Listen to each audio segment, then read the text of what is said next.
कभी सोचा है बचपन के दिन इतने लंबे क्यों लगते थे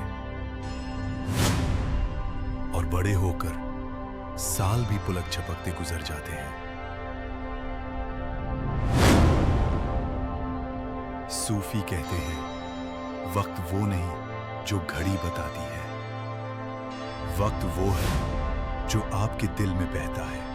कुरान में ज़मान का जिक्र है और आज साइंस भी मानती है वक्त दिमाग की याददाश्त और तवज्जो पर मुनासिर है। जब हम लम्हे को महसूस करते हैं वक्त रुक सा जाता है और जब हम बस दौड़ रहे होते हैं वक्त हमारी मुट्ठी से फिसल जाता है।